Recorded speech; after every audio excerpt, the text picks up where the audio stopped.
Good. How are you? Yeah, welcome. Oh, for those of you I haven't met or haven't re-met, I'm Linda Savitsky. I started at the beginning of whatever month we're in now, April, as the interim finance director. I'm here roughly 3 days a week.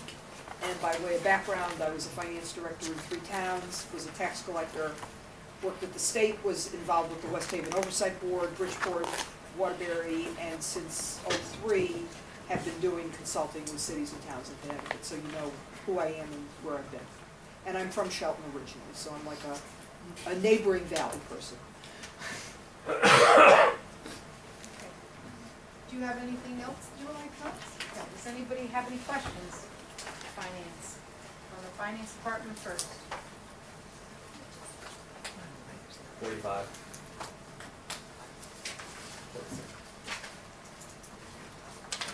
Councilman John. Good evening. There's on page 45, there's 3 positions. Or there's really 4 positions. One looks like it's coming back that was phased out, the revenue collection clerk. While there's a mail accounting clerk, an admin clerk that's being zeroed out. Were those open positions before? I can't answer that. I don't know the answer to those questions. I'm guessing, do you know me? Okay. A couple of them were open positions. The mail accounting clerk, that gentleman got promoted, if you will, to doing payroll. So what happened was Beth Sabo took some of the mail duties, that's what we were talking about earlier, that Rob Sandelli was talking about, and attached it like to a revenue clerk and put the new position. So anything that wasn't filled, because to my knowledge, no one was eliminated in that. If anything, we hired somebody for that newly created position. It was posted internally. Nobody bid on the job, and so somebody from the outside was indeed hired. So those were the positions, but that mail, the part of the mail was combined with another position. Which position, what was the position it was combined with? It was from, with this revenue, the newer one? The revenue collection 42, clerk. the revenue So collection combined clerk. with that one? She does partially, it does some of the mail stuff. And the admin clerk of finance, was that just an open position? Any of the other ones were, because nobody got laid off in finance. But people might have left, right? If somebody left. Yeah, they nobody just- was in the position. In other words, there wasn't a body, if you will, in the position for finance. The director of finance, I don't know how, your arrangement only goes to June 30th, so the rest of this fiscal year, but not next fiscal year? I'm sorry? Your My contract expires June 30th. So it's the end of this fiscal year, it doesn't go forward? in That's this up to the budget? city. Okay. It's up to both of us, actually. Okay. And could that affect the recommended budget here? Well, I think the intent is that you need a full-time finance director. Okay. I'm not here all the time. And so the plan was to bring me into transition from Kevin leaving to get through the finishing of the audit, the beginning of the next audit, dealing with the MARB, and trying to deal with the budget adoption. And then everybody takes a deep breath, and then we figure out, we did post the job, you posted it long before I got here. You have a couple of candidates, have not looked at the resumes, don't know what their qualifications are, but I don't want to speak for the mayor, but I want to believe that the intent is to have a full-time finance director here. So you're, that list of things you said, you're not running the department as if you're a regular finance I am. director, are you? I am, yeah. When I go in as an interim, my responsibility is to do whatever the finance director does with whatever limitations I have because of the nature of my contract. So I don't deal with cash because I'm not an employee of the town, and it isn't really appropriate for a non-employee to deal with cash. But there's very little other things that I'm not dealing with. You're in charge of purchasing, I think Rob alluded to that, like you're ultimately the head person of Right, so purchasing. there's a lot of stuff he does, he runs it through me. Okay, and you've been into a lot of distressed municipalities, you listed Waterbury, Bridgeport, it's a who's who of who's been distressed. That's how I made that's sort of what my reputation was at the state, yeah. Have you ever seen a part-time assistant purchasing manager and risk manager Well, what I can tell you is I've seen towns that don't have that position. at all? at all. And I've seen towns that combine the position, and, but I have to be honest, I don't think I've seen a city this size that has a part-time position. Yeah, I was looking through the books today from other Yeah. towns similar to our size that are distressed, so that are not as Yeah. distressed as ours, they're all full-time positions. That is all. Anyone else in finance have any questions? Now, you said you were interim, Interim, interim, interim. Okay. Tomatoes. It's been a long day. So, and you're part-time, but yet you're full-time? Well, I'm 3 days a week, so. At a full-time pay? No, I get paid on an hourly basis. If I don't work, I That's- don't come. If I take a lunch break, I don't get paid. I don't get, so, I mean, that's normally why no one hires me full-time, because I don't wanna be an employee of any of these communities. I wanna stay as a consultant, and you don't wanna pay me for 35 to 40 hours a week at an hourly rate. So it works this way, and I'm pretty efficient, and because I've done what I've done for 40 years, I can usually accomplish what I need to in 3 days. And like this week, I'll be here an extra day because we just need to get stuff done for the mark, quite candidly. And, I mean, it's something the mayor and I talk about at the beginning of the week, sort of, this is what I'm scheduled for, do you need me to be here any longer, any less? And this is why this is the first evening meeting that I've come to. So. So you're at 121,000, is this Well, your- not really. No. That's whatever Kevin was, I think, right? Right. And then whatever he worked here through the end of March, plus whatever he must have had on the books for vacation or anything.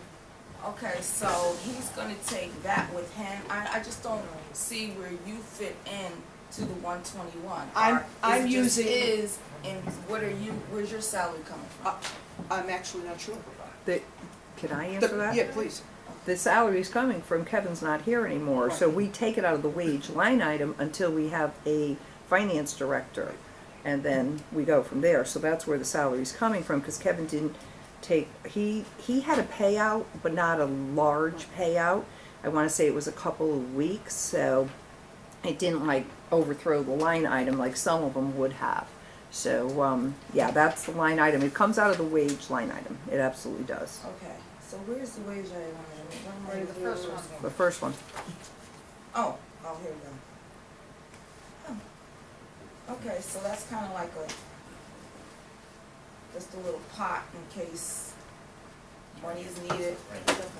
No, those are all the people that are shown on the personnel detail page. Oh, okay, here we go. Okay, thank you. You're welcome. Anyone else in finance have any questions? I know you're very busy now, and after we get through all this stuff with the budget and everything, is there any way, in your expertise, could do a faster process of having bills being paid without coming here, then going back to the person, then coming back here again? You have you have a lot of really good tools in this city. Somebody a number of years ago made the decision to buy the Munis accounting system, which is pretty much the system of choice in Connecticut municipalities. It also has a lot of really good features, including almost a totally paperless system.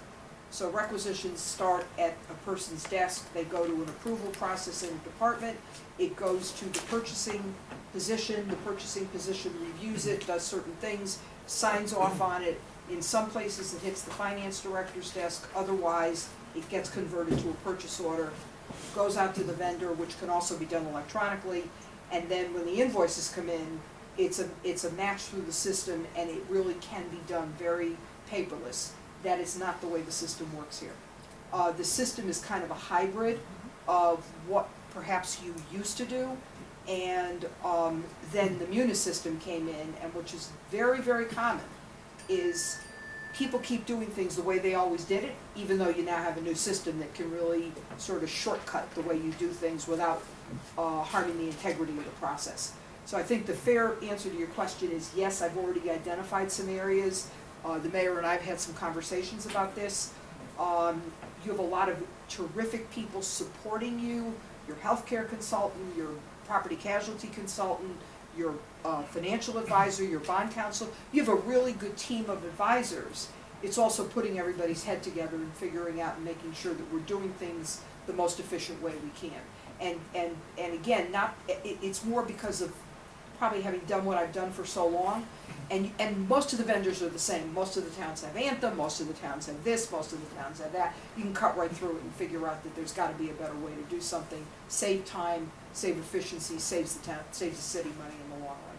And that decision will really lie with the mayor, because obviously the hope is that we will hire a qualified finance director who will start full-time, but I would also say that if you're gonna be under the mark for the near foreseeable future, the finance director's time is going to be taken up by the MARB asking for things that you may not currently be doing. And so that's another reason why we've got to get these financial systems producing what we need to get them produced, so that it doesn't turn into this morass of paper every time the MARB asks for something. You know, and don't underestimate how much time fulfilling the MARB's questions and desires are gonna be once you're really, what is it, the tier 4, I guess, if you become a tier 4? We're not comfortable. I mean, you don't wanna become a tier 4, but if you, but sort of once, if they hand you money, then you're basically beholden to them. And so the reality is that it will take a lot of someone's time, so the hope is that we get a good finance director and clean some of this stuff up in the meantime. Mhm. Thank you. So, anyone else on finance? Hi. I'm not on finance. Rich, do you have anything? Okay. Go ahead. So I have a couple of questions. Hi, I'm Bridget Hosky. We've not had the pleasure. Nice to meet you. I don't really know the answer to the question, but I was asked today, city payroll, you're the finance director, we pay every 2 weeks? Weekly. Weekly. That's even better. No. No, it's not. Very So I've costly. done- oh, it is. So I've Oh, done yeah. some research, and I got some quotes from different payroll companies that we could actually bring in. And I was told that if we were to pay bi-weekly, that it's as low as $1,100 a pay period to maybe $1,600, depending on the complexity to which we'd want to do this.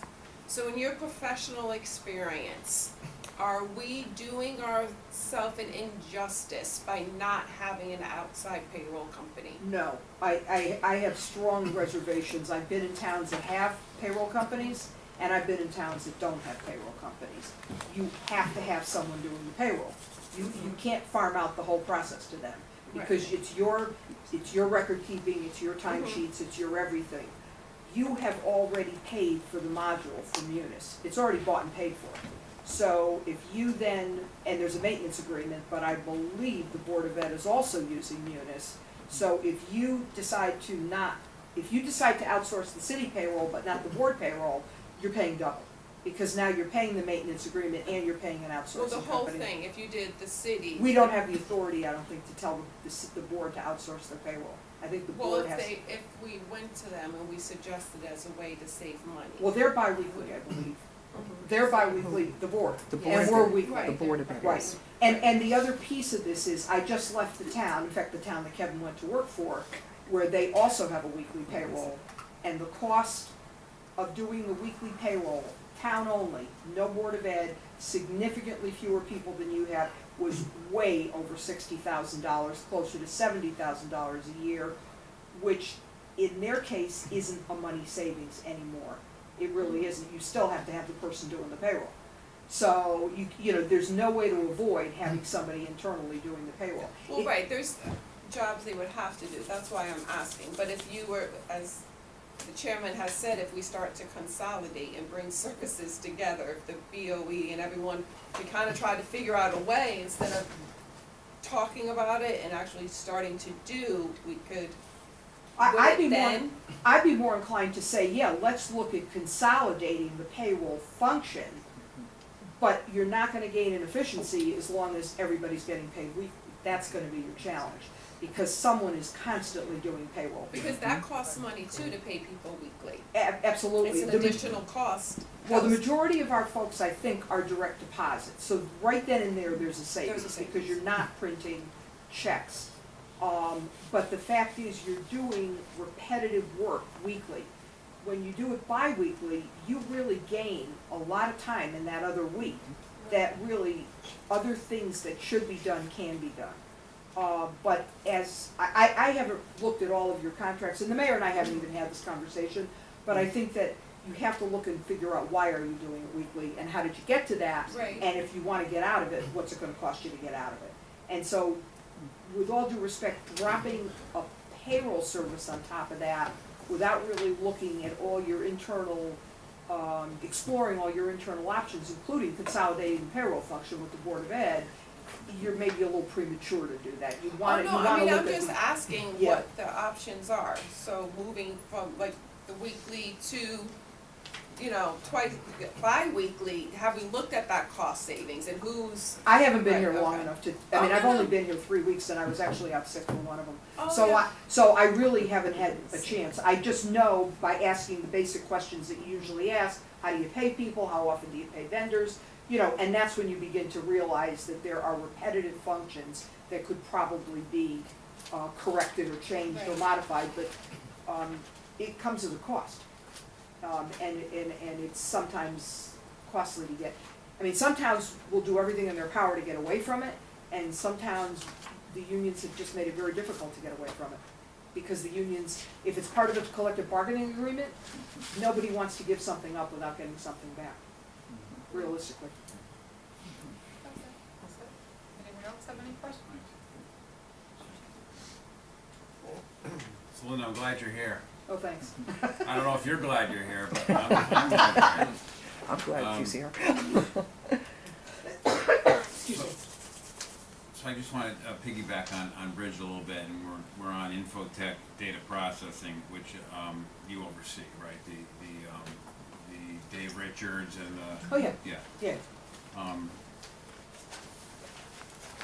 I you- have all this budget stuff if you right. wanna move No, into that. And, you know, we have it here. Okay, okay. We have it here, so that's fine. So I guess, you know, I wanna ask, I wanna play off your experience as well, as some of the other council people have. So have you had a chance to look at our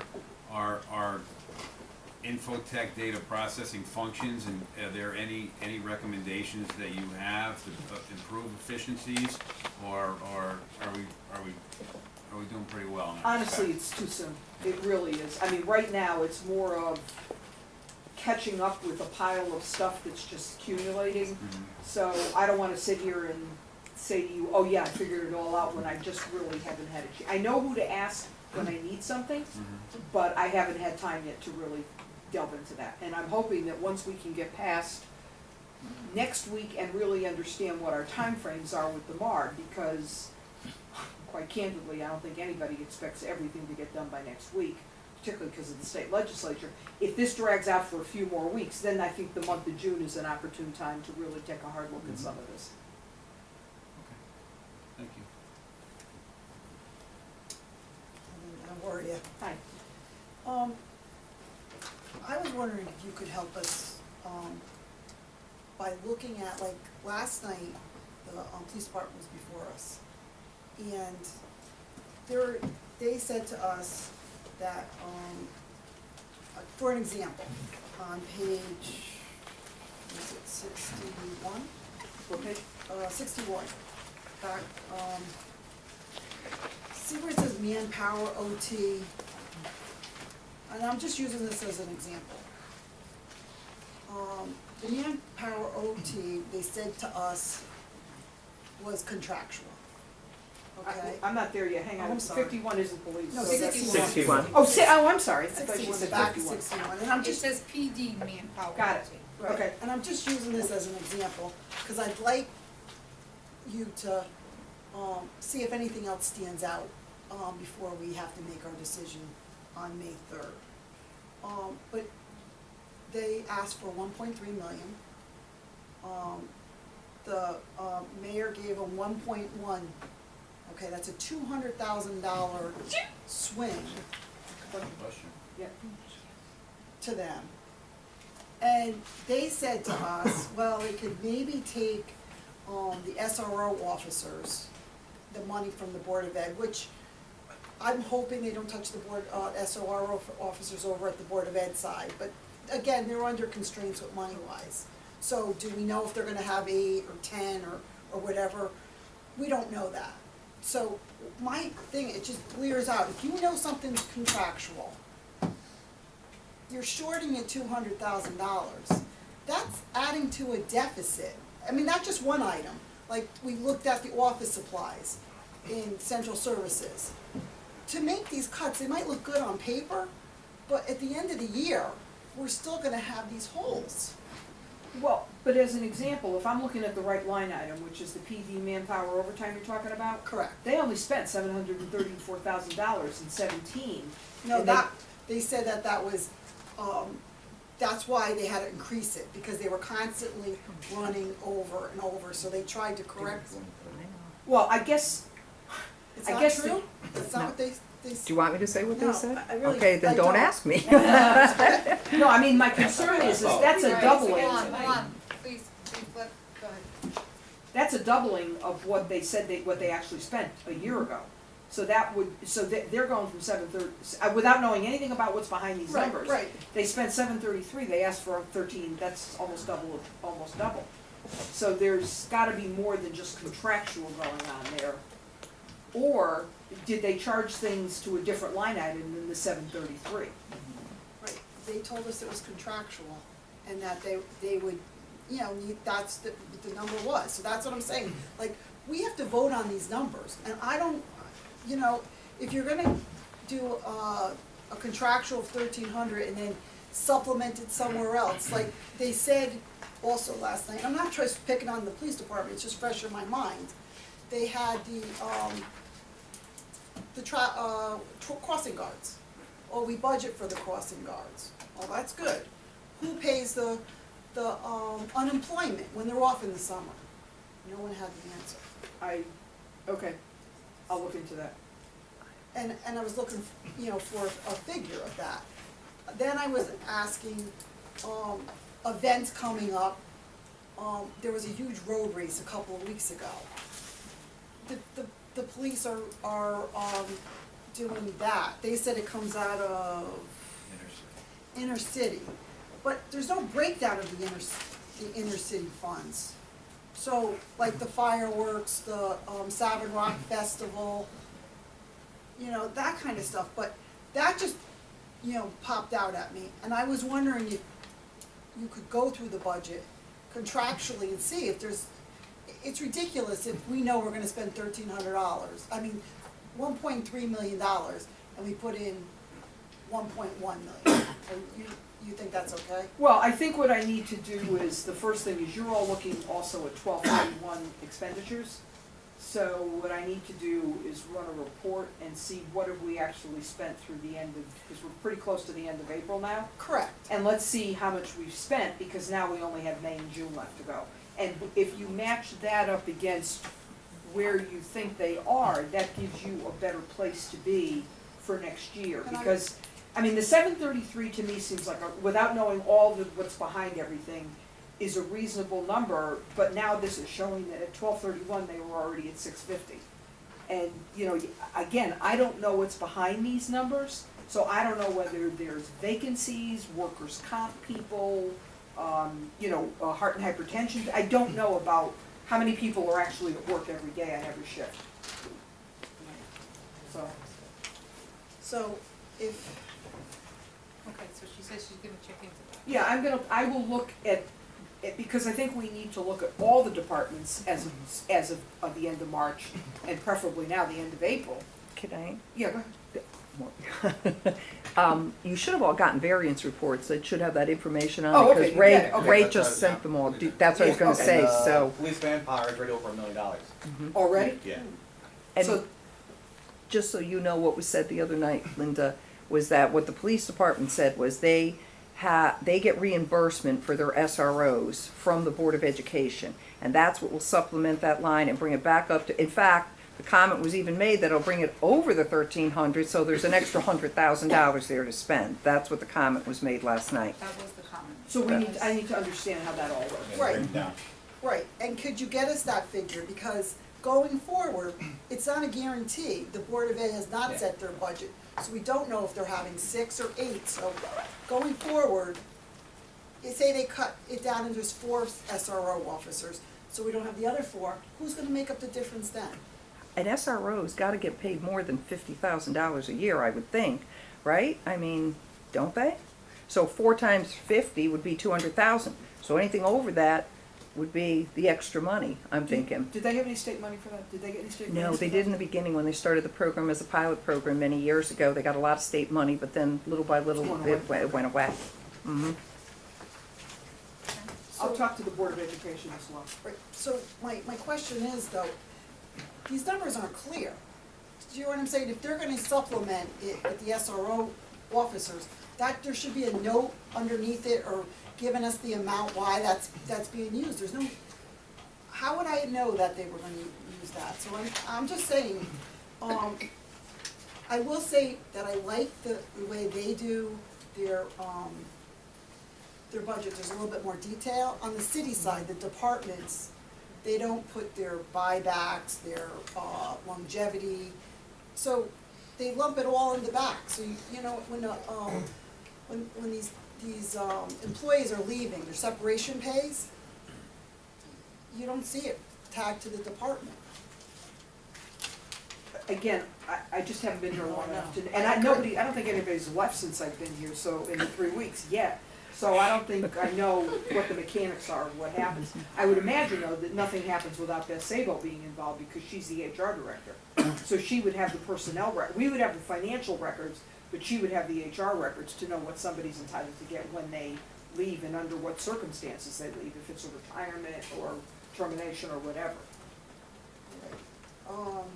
But what I'm saying to you is, I don't, the audit, maybe you could, when we get the audit, we don't have the audit, where they would put that in the audit. The audit is gonna put it where you've accounted for it here, which probably, well, I'll use Kevin. So Kevin left, he did not retire, he was entitled to some level of a cash out. That money gets charged to the finance department budget. So, is there anybody else? Well, the public works director left, so that gets charged to the Public Works, the wage line item. Mhm. the What way some towns do is they actually have a reserve account set up for, They what need they- money for that. like called compensated absences. So because you know that people are accruing time as they're here, and when they leave, there's certain things they're entitled to get. And some towns actually have an off-budget item where when someone leaves and there isn't enough money in the operating budget to cover it, they will in fact charge it to that off-budget item. My guess is that's not what's happening here, it's hitting the department. So the department has to make a choice. Do you stall filling the position until you've kind of run the money out? Or if it's the kind of position where you actually have to hire somebody, then you have to recognize that you're gonna overspend your budget, potentially. it's a dangerous way to. Well, unfortunately, that's not just a West Haven way, that is probably more of the 169 than not. You know, and as people are aging out of the workforce, it's becoming a more and more of a greater issue. The other thing that, I just lost my train of thought.